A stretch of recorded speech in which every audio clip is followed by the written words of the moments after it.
Hey there, it's me again. It's Monday. It's time for me to do my A to Z of my vinyl. I got my Cloven Hoof t-shirt. I should have worn this one last week. I should try and find a t-shirt that matches the letter of the alphabet I'm doing, but that's too much like hard work. If I'd thought that at the beginning of the video session, maybe I would have done that, but I don't know if I've got a t-shirt that begins with X anyway, so let's forget about that. Right, so let's move on. I've got quite a lot of D's actually. I'm surprised how many D's I had, but thinking about it, like, yeah, it doesn't take much to think about lots of D's when you think about how many, like Death, Destruction, that kind of band. There's lots of bands that have got D basically. Starting off with some UK thrash, DAM. Now, these guys, back in the day, used to get like slated a bit, as most of the UK thrash did. A lot of the UK thrash was like compared unfavourably with the US market, and I thought it was unfair. I always championed UK thrash back in the day because I loved most of the UK thrash bands that are around, and these guys are one of the bands that I like the most actually. These are one of possibly my favourite UK thrash band possibly. Although I don't like to say favourites, but these guys are fucking cool, and they reformed recently, and I saw them play a couple of years ago now in London. Thrash All Day, I can't remember what it was called now, the event. No, it wasn't Thrash of the Titans, I can't remember the name of it, but I saw them and they were fucking awesome, and like, I must admit, there was a little tear. I was like, oh man, this is so good. Oh, I've seen these guys for ages and they're fucking back. And yeah, so hopefully I'll get to see them again in London because I didn't manage to film them. Normally I film my gigs I go to. But what happened, the guy who put on the gig, the guy from Night Law, I can't remember what his name is now, but he wanted people to film the show. So he gave me one of his cameras to film the show. So I got loads of footage. I got loads of footage of DAM. I've never got to see it because I gave him back the camera, expecting he's going to put it up online someday, and so far he hasn't done that. So that's really annoying because I'd like to watch that again, but hopefully it'll get up online someday on YouTube. Anyway, so this is DAM's first album, Human Wreckage. I think I've still got the t-shirt. I should still have the t-shirt of this actually. I think, yeah, it's not one of the ones I grew out of, but yeah, awesome bloody album. Love this album. Great band, DAM were. Are still, if they're still going, once they did reform, whether they're still going after reform, I'm not sure. So other than that gig a couple of years ago, I've not heard much else about them. But hopefully I'll get to see them again. And then Inside Out was the EP, I believe. No, it's the album, wasn't it? It wasn't an EP. This is the second album, Inside Out. DAM. So it's supposed to stood for Destruction and Mayhem, I believe. Whether that's official or not. But of course, like D, Dark Angel, Darkness Descends. Bloody cool album, cool band. They've reformed as well, haven't they? I've not seen them since they've reformed. I've not had a chance to see them since they reformed. I'm not sure if I'm still going to have a chance to do that now. I don't really get out to festivals anymore. I think they might have played. Did they play Bloodstock? I can't remember now. But I can't be arsed with Bloodstock anymore. I'm too old for standing up all bloody day and camping in bloody tents all night. I can't be bothered with it. But yeah. Never mind, but I saw them back in the day. I saw it at the same time as DAM actually. First time I saw these guys, it was DAM, Dark Angel, Candlemass and Nuclear Assault all on the same bill, and that was a bloody cool gig back in '89, I think it was. So I just joined the post office at that time. I think that was '89, yeah. So bloody long time ago now. Right, more Dark Angel, Leave Scars. Now this is my favourite actually. This is my favourite Dark Angel album. Most people prefer this one. What's this one called again? Time Does Not Heal. I've got this as a gatefold. Most people prefer this album. It's a double, wasn't it? A double album. Longer tracks, very technically kind of stuff. But I prefer the straight out, thrashing speed of Leave Scars, to be honest. This is more my cup of tea compared to this one. This one is nothing wrong with this one. This one is cool, and I can see why a lot of people will think it's their favourite. Fair enough. You obviously just like a different style of thrash than I do. You like them more technically, and I prefer the in your face, of Leave Scars, and the speed of like the Death of Innocence, where he's sort of singing so bloody fast. It's just unbelievable. But yeah. Dark Angel. There will be some more Angel stuff later in this D session. Right, Dark Millennium. I think these were a German death metal band, if memory serves me correctly. Out on Massacre Records. They were quite technical as well. Not too bad. I can't say that. I'm looking at it now. I don't remember them that well, to be honest. They were decent enough, but not sort of like to have the longevity of remembering them that fondly now. I should really have a listen to these albums again to remind myself of them. Yeah, but it was decent, but like not obviously. If you haven't heard of this band, then you'll know they're not world turning or anything like that, because obviously they haven't become classics. But they were decent enough in their day. Right, Dark Throne. This is the album that doesn't exist. This is the album they said is not part of their catalogue, didn't they? They rejected it basically, saying it's not really them. But this is a cool album. This is a damn cool album. This one, the old Soulside Journey. That was their debut one. And then we've got a couple more Dark Thrones. A Blaze in the Northern Sky. I've tried to come into a different room today, hoping I won't get any reflection on the vinyl, but bloody light overhead. I've shut the curtains and everything, but I'll hold it at the right angle. You can't see any. Well, you can't see anything on this cover anyway. It's just a little face there, little face popping up in the darkness. He's lost, poor little fella. Right, and then Under a Funeral Moon. And I think that's all the Dark Throne I have actually. I never bothered collecting any more after that. They're alright. They're not bad. I mean, as black metal goes, I was never hugely into black metal anyway. I quite liked these at the time, and I could listen to these still. But some of the later stuff I've heard from them, like the odd track here and there, is when they got a bit more punky, still pretty cool. But yeah, not bad band. A classic of the black metal genre, obviously. Right, then we have Dark Tranquillity, a melodic kind of death metal, kind of blackish as well, actually. Kind of black death, I suppose. This is a really cool album. Nice, fast, technical, speedy riffs. Yeah, bloody good band, this one. Got a bit more melodic-y, a bit more softer later on. Right, and then, of course, D. They can't be D without death, can they now? Scream Bloody Gore, the first one, but the most brutal. Then Leprosy, of course. And my favourite album, the next one, is, to me, is my favourite. This is the one that just catches me the most. I don't know if it's because it's the first one that I got when it came out new. I think the other ones had already come out when I bought them. And this one was like, as soon as it came out, I was like, oh yes, must get the new Death album. And also, to me, this is the perfect juxtaposition, let's use that word, of brutality and like beautifully, like, you know, melodic-y, kind of catchy riffs, you know, which I call brutal. It's beautiful and brutal. So it's brutal. Brutal music. There you go. Death, spiritual healing.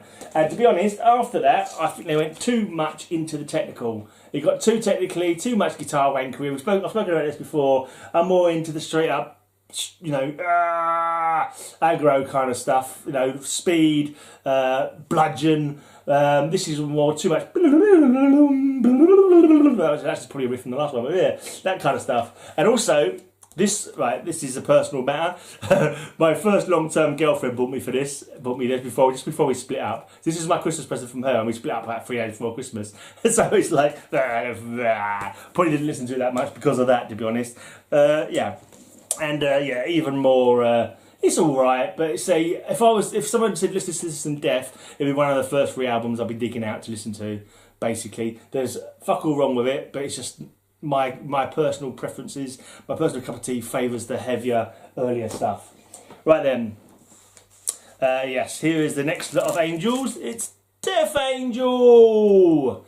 Death Angel! A lot of people, this is their favourite, the first album. I saw them when they did the tour of this, like 25 years after its release, they did a tour, whole of this album, and that was bloody good. And this is a cool album, but for me, and this is probably because it's the first album that I actually bought by this band, this is my favourite Death Angel album, Frolic for the Park. You know, just how it is. A lot of people don't rate this one nowhere near as highly as the first one, Ultraviolence, but this was the first one I bought, and so I listened to it a lot more, I played it a lot. I saw them on tour of this one. I saw them at Hammersmith Odeon supporting Motorhead. There was Motorhead, I think it was Christmas '88 actually. It was Christmas '88, Merry Bastard Christmas Tour, I think it was. And it was Motorhead, some shit called Head of David, which is some kind of fucking gothic-y, kind of fucking punky, I don't know what it was. But it wasn't worth being on the same bill. And Death Angel, who are fucking awesome. Yeah, and still are awesome. I've probably actually... Death Angel's possibly, I mean, I don't count it at all, but possibly one of the bands that I've seen the most, actually, because I've got them so many times when I came over to London, and, you know, and never a fucking dull gig from Death Angel, always fucking fresh extras. Oh, tell a lie, I didn't like Act 3. Act 3, when they started trying to tone down and be less flashy, to my mind, they were trying to appeal to the labels, appeal to a wider spectrum of people, and we all know it didn't really work out for most bands. Exodus tried it, turned into crap with bloody what's it fucking called, that shit album, Force of Habit. Oh, fucking Force of Wank, more like. But yeah, a lot of the thrash bands did that. They tried to mellow out to appeal to a broader spectrum of people. And as we know, other than fucking Metallica, it didn't fucking work out for any of the bands. Stick to your fucking roots, guys. Stick to what your fans want, your original fans, you know? That's what I say. Anyway, Death Row, German thrash, pretty cool. Good guys. I don't know them. I don't know if they're good guys, but they're good, good music. Another Death Row album, Raging Steel. Some cool artwork. Kind of a little bit cheesy, maybe, but yeah, I like it. Looks like something you'll see on an old fantasy book. Right, more Death Row. Just how many Death Row albums are there? I think there's only 3 actually, so this is all of them. This again is a bit more technically thrash, but it's not not in a wimp out kind of way. But yeah, just a little bit more technical. Right then, okay, some early sort of proto death metal, I suppose you call it. Isn't Death Strike? It's kind of death metal, kind of death thrash, I suppose, and most people would say. But yeah, it's got some good track. Re-Entry and Distraction is a cool track. Some trying to remember a name here, so I'm always going to forget. Speckman, Paul Speckman, isn't it? Paul Speckman, that's the fella. Right. Then we have Deceased. Now I love Deceased, right? Really bloody good band. Yeah, I got most of the stuff I got on CD, but this first album, just didn't like it. Even to this day, I can't even remember anything off it. To be honest, it was just I just thought it was a really poor production, and it just never interested me at all. I think I bought this first, and I got a 13 Frightened Souls EP, and that was awesome. That was bloody quality bloody EP. If you want to check out Deceased, check out that EP, check out the later stuff. You can bog with this one if you like shit production, but yeah, it's just my opinion anyway. Right then, UK thrash again. Although they're kind of like a Motorhead meets thrash kind of. They was, but you know, the game Fallout. They were kind of like the Fallout metal before Fallout came out. It's more like Mad Max metal, to be honest, because Mad Max is more relevant to that time period. But the singer was called Lord Mad Dog or something like that, and he came on stage with a great big like sci-fi looking gun, and yeah, it was pretty cool. And all the stuff is about road wars, and it's called the Carnage City State Mosh Patrol.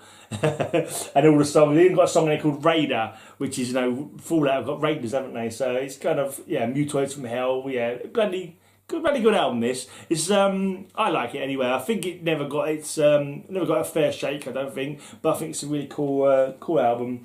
The second album they had afterwards, I got it on CD. Hot and Hungry or something like that. Not as good. It's a bit more rocky, whereas that's more thrash with rocky bits. But anyway, right, German thrash, Destruction. Now I've got to admit, right, this is a bit of a cop. I don't want to lie, but I've got these Destruction albums, and because I was listening to so much other stuff at the time anyway, they never really got into my playlists. I bought them, I listened to them, I put them on compilation tapes so I could listen to them on my Walkman, but they never really sort of like grabbed me that much, you know. So although I have them, a couple of them, I can't admit to being massive fans of these particular albums. But when I heard them on CD later on, when I bought a few later albums out, back when I was doing my fanzine, I got a couple of a couple of promo CDs, and I really loved those albums that I got from them. Maybe I had more time to listen to. Maybe I was concentrating on it more. But back in the day when I was buying so much crap, well not crap, but so much stuff, you know, sometimes records would get left out. I'd listen to them, but unless they grabbed me instantly, quite often they didn't stick in my mind, and that's the case with those two Destruction albums. But yeah, I've seen them live a few times, and they're fucking awesome live. And obviously, I know the stuff, but don't know it, if you know what I mean. So like, I remember on to Destruction. I think it was December, quite a few years ago now, and I was fucking knackered from work, and I was like, oh man, why did I bother buying a ticket? I always want to go home and sleep.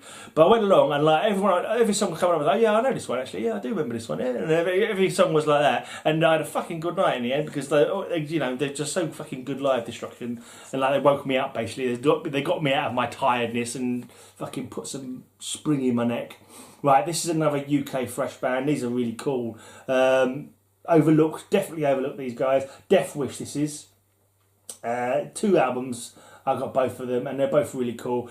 kind of rocky and thrash kind of thing. They're definitely thrash, but they've got like a Motorheady kind of vibe to the sound, I would say. But yeah, good UK thrash. Never got to see those guys live, but I wish I had done because they were bloody good. I can't remember if I had a t-shirt or not. I think I might have had a t-shirt for this album. I can't remember now if I did. But that's Death Wish. Very good band. Right, more good UK stuff. This is Doom Death Decomposed. Classic UK Doom Death. These guys from London. I think they played at Nottingham Rock City once. I don't know what year it was. 92 maybe. I'm not bloody sure. When did this come out? But they did a bus up to Nottingham Rock City. It was an all-dayer. They were on the bill. My Dying Bride, I think Anathema, Chorus of Ruin, trying to think, I think Act the Gates on that one as well actually. But yeah, and they put a coach on up to Nottingham from London, and I was on it basically, and it was a bloody good day out. And yeah, this is a bloody cool album as well. There's a funeral parlour on the back. I'm sure one of my mates works in that funeral parlour. I'm sure someone told me once they work in that actual funeral parlour this picture was taken. But yeah, the Decomposed guys, I think they were on, I think the singer, Harry, went on to more straight up old style Doom. I think he was End of Level Boss, I think is the band he's in now. I'm not sure if they're still going or not. But I did see them as End of Level Boss at Doom All Day at the Underworld. They were cool. Not as good as Doom Death maybe, but that was alright. Right. Deicide! Yes. Once Upon the Cross is quite a late album for me actually. I was surprised. I think I must have the early ones on CD. But yeah, here's one on album. There's Glenn on the back looking happy to see you. Hi, I'm Glenn Benton. How are you today? Yes, thank you, Glenn. Okay. Demigod. Finnish, I believe. Let's have a look. Does it say on the back? I think they're Finnish. Pretty sure they're Finnish. But yeah, this is quite a well-regarded classic death metal album. Right then. And another death metal. This is a UK death metal band called Desecrator. This is pretty cool actually. This is good fucking chunky sound on this. Yeah. Check this out if you get a chance. Someone was saying it'd be cool if I could stick music up or links to the music, but I don't want to get like copyright strikes and stuff like that. And I mean, I dare say a lot of this you could probably find if you just do a search on YouTube anyway. So if you want to hear it, then you know, go ahead and do that. I don't know if I'm showing you my albums. If some people have been interested though, so I'll carry on doing it until I get to Z, and then I can quit, can't I? Dethrone. I'm never sure if this is Dethrone or Deathrone. Dethrone. This is a Polish death metal band on Under One Flag. There was a little spate where Under One Flag brought out about 4 Polish bands. Wolf Spider, Dragon, Acid Drinkers, this Dethrone. I can't remember if there was another one or not. But yeah, this is Dethrone. Good artwork anyway. I'm pretty sure that artwork's been used on like H.P. Lovecraft book or something. I'm not too sure. It looks familiar anyway. It's a big ugly monstrous creature. Don't say just like me, because that's mean. Right, Devastation. American death metal, good band. They did a gig in London a few years back now. Like I think they split up, and I think they reformed. They come over and did a gig, and that was really cool. That was at Bar Monster, quite a small venue actually. That was back in the day before I was filming bands. Unfortunately, I wish I'd fucking filmed them, but bugger. You can't go back and do your life over again, can you? So tough it is. Just have to deal with it. Dismember. Okay, so this is like an ever-flowing stream. Right, Dio.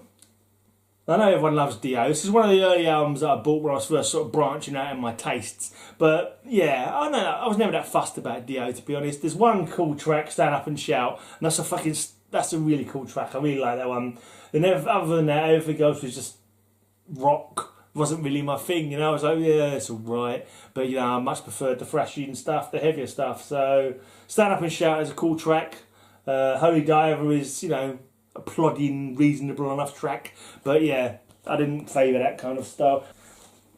Right, this is a cool album. Disincarnate. They only brought out one album with James Murphy on guitar. Apparently, I've just seen on Facebook they've actually got a new line of merchandise out. I don't know if the band are actually doing anything. There was talk about them coming back and doing some stuff, but they haven't recently posted up on Facebook saying that they've got hoodies and fucking t-shirts available for this album. Yeah, I've got too many t-shirts anyway, so I'm not going to spend any extra money. But yeah, it's a bloody good album, this one. Dreams of a Carrion Kind. Really cool. If you haven't heard it, do yourself a favour and have a listen now. Right, my Dismember seems to be out of order, because here we have Indecent and Obscene. Anyway. Alright, talking about those Polish death metal bands that came out under one flag, this is another one, Dragon. Dragon. I played them on my role-playing games themed podcast the other day, Dragon. Turbo is the other Polish band that came out on under one flag. Yeah, another Dragon album. Sorry if this is dragging on a little bit. Right. I know, you're not here for comedy. Which is good. Right, now this is a really cool band. Dream Death. This is like a bit of a classic as well, actually. I didn't actually realise it was a classic when I bought it when it first came out.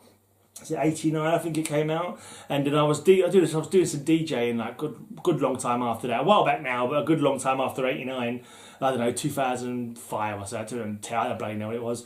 And I put a Dream Death track on. I was surprised everybody knew it. It's like everyone was like, "Oh yeah, Dream Death man, awesome." I was like, "Oh, right, cool." Fucking, I didn't realise that these had you know, got a cult following kind of thing now, which is cool. And they did come back, didn't they? And brought out an album a couple of years ago now. I did buy, of course. Right, now this next band, I don't, you know, I'm not even that keen. I bought the albums because they're kind of thrashy kind of thing, but I've never been a massive fan. But I bought them and it's like, I listened to them, put them in my little mixtapes. But I was like, yeah, okay, yeah, I can take it or leave it, really, not my cup of tea. It was DRI, basically. I think it's the hardcore elements of their crossover style didn't really appeal to me. I mean, I can listen to it, but it doesn't grab me like some proper thrash would. Yeah, some more DRI. And then last album of the D's, Drunken State, Scottish thrash. Stick it up your kilt, stick it up your sporran, bang your bagpipes on your head, and all that kind of thing. Yeah, some Simon Beasley artwork, which is bloody good. You can just make that out properly. Bloody awesome artwork. Yeah. And that's my D's. That's all the D's. And yeah, so that's it. That's all the D's of my vinyl. Cheers for watching. Make sure you check out my podcast, you bastards. High Speed Hangover podcast. Tune in. It's up there on the blog. You can tune in anytime. The links are good forever, basically. So you can go all the way back to 2013 and listen to my first show when I used to have my mate Fra on there. But yeah, now it's just me. Now it's just me on my own, talking bollocks. Tomorrow I'll be giving you another demo tape to listen to. And Thursday I'll be posting up some free shit that you can go and download. So make sure you tune into all those and like my channel and all that fucking stuff. Cheers!